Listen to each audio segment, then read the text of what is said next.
Federal minimum wage laws are an example of those laws, the kind of law that's done with the best of intentions.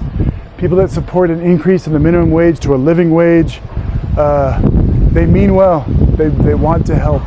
They don't realize the negative repercussions of what they're proposing. I had a restaurant in Rexburg for a couple of years. It was called Teriyaki Express. And while I was there, I had more than 50, probably more than 100 employees at any given time. Most of them were BYU Idaho students, not all.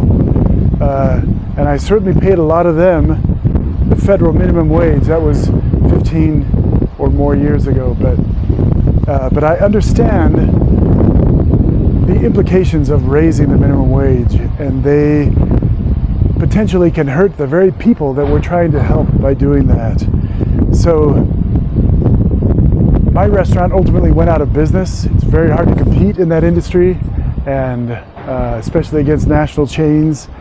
And my biggest cost was the raw food cost, but my second biggest cost was all my labor costs.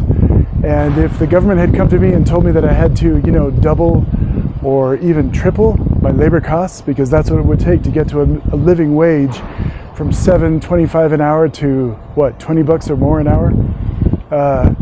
To get there, if I had to do that, I would have no choice but to either, I would have to decrease the portion size, or let a lot of people go and hire fewer people, or raise my prices, or go out of business. I wouldn't have a whole lot of options. But the very people who patronized a restaurant like mine were students and lower income people to begin with. So if I were to radically raise my prices, that would help them. If I were to lay them off, that wouldn't help them either. So minimum wage laws can really be more hurtful to the people that we're trying to help than we realize. We haven't had a federal minimum wage for many years, and I don't know of anybody, even high school kids, that make $7.25 or $7.50 an hour anymore.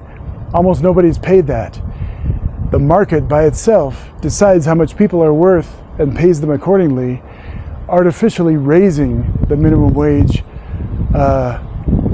has a lot of negative repercussions that people don't often think through. So I'm opposed to any increase in the minimum wage, and I would love to abolish the minimum wage altogether. The minimum wage should be whatever the market thinks you're worth.